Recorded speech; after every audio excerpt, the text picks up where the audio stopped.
There's a man by the name of Captain William Swenson who recently was awarded the Congressional Medal of Honor for his actions on September 8th, 2009. On that day, a column of American and Afghan troops were making their way through a part of Afghanistan to help protect a group of government officials, a group of Afghan government officials who'd be meeting with some local village elders. The column came under ambush and was surrounded on three sides. And amongst many other things, Captain Swenson was recognized for running into live fire to rescue the wounded and pull out the dead. One of the people he rescued was a sergeant, and he and a comrade were making their way to a medevac helicopter. And what was remarkable about this day is, by sheer coincidence, one of the medevac medics happened to have a GoPro camera on his helmet and captured the whole scene on camera. It shows Captain Swenson and his comrade bringing this wounded soldier who'd received a gunshot to the neck. They put him in the helicopter, and then you see Captain Swenson bend over and give him a kiss before he turns around to rescue more. I saw this, and I thought to myself, where do people like that come from? What is that? That is some deep, deep emotion when you would want to do that. There's a love there. And I want to know, why is it that I don't have people that I work with like that? You know, in the military, they give medals to people who are willing to sacrifice themselves so that others may gain. In business, we give bonuses to people who are willing to sacrifice others so that we may gain. We have that, right? So I asked myself, where do people like this come from? And my initial conclusion was that they're just better people. That's why they're attracted to the military. These better people are attracted to this concept of service. But that's completely wrong. What I learned is that it's the environment. And if you get the environment right, every single one of us has the capacity to do these remarkable things, and more importantly, others have that capacity too. I've had the great honor of getting to meet some of these who we would call heroes, who've put themselves and put their lives at risk to save others. And I asked them, why would you do it? Why did you do it? And they all say the same thing, because they would have done it for me.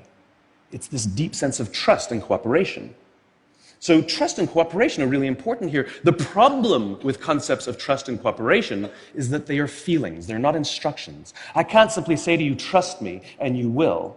I can't simply instruct two people to cooperate, and they will. It's not how it works. It's a feeling. I was flying on a trip, and I was witness to an incident where a passenger attempted to board before their number was called. And I watched the gate agent treat this man like he had broken the law, like a criminal. He was yelled at for attempting to board one group too soon. So I said something. I said, why do you have to treat us like cattle? Why can't you treat us like human beings? And this is exactly what she said to me.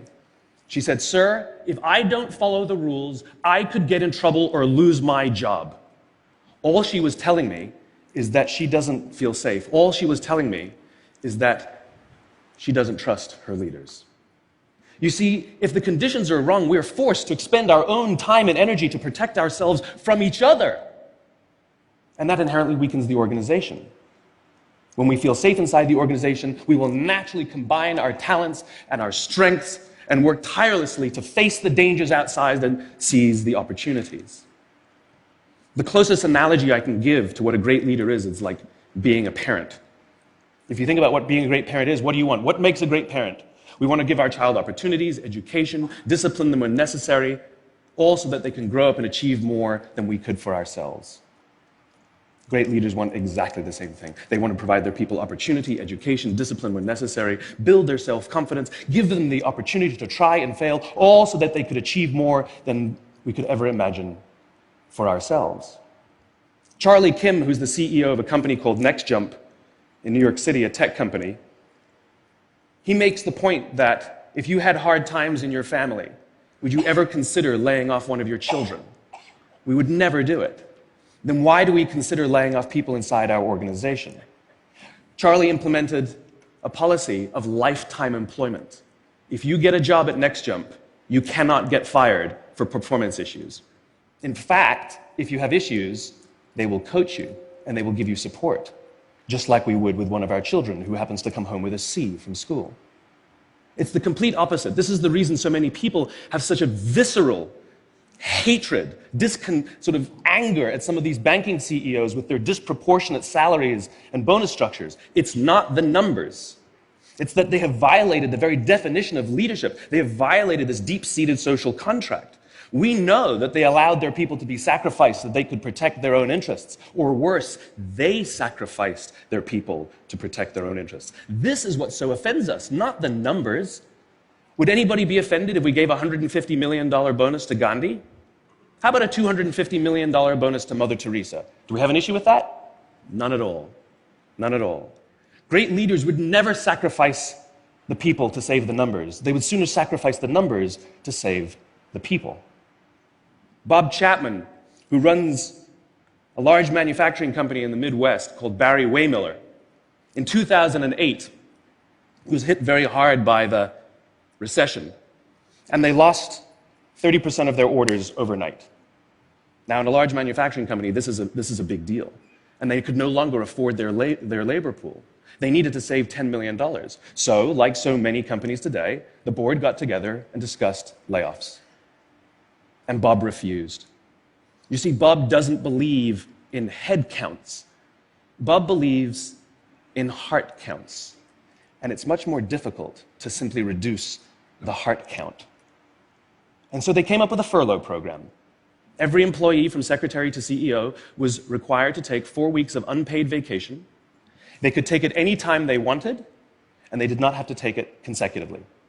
But it was how Bob announced the program that mattered so much.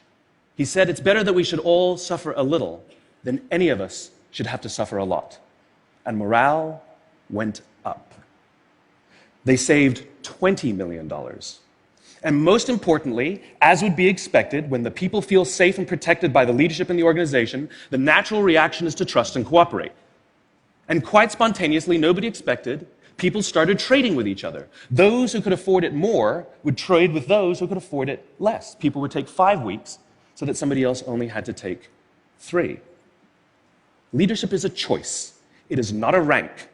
I know many people at the senior-most levels of organizations who are absolutely not leaders. They are authorities, and we do what they say because they have authority over us, but we would not follow them. And I know many people who are at the bottoms of organizations who have no authority, and they are absolutely leaders. And this is because they have chosen to look after the person to the left of them, and they have chosen to look after the person to the right of them. This is what a leader is. I heard a story of some Marines who were out in theater, and as is the Marine custom, the officer ate last, and he let his men eat first. And when they were done, there was no food left for him. And when they went back out in the field, his men brought him some of their food so that he may eat. Because that's what happens. We call them leaders because they go first. We call them leaders because they take the risk before anybody else does.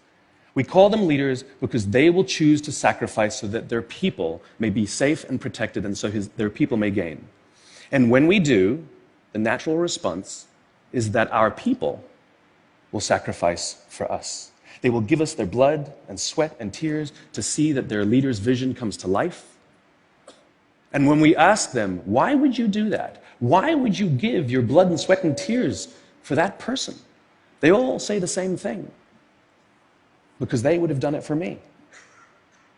And isn't that the organization we would all like to work in?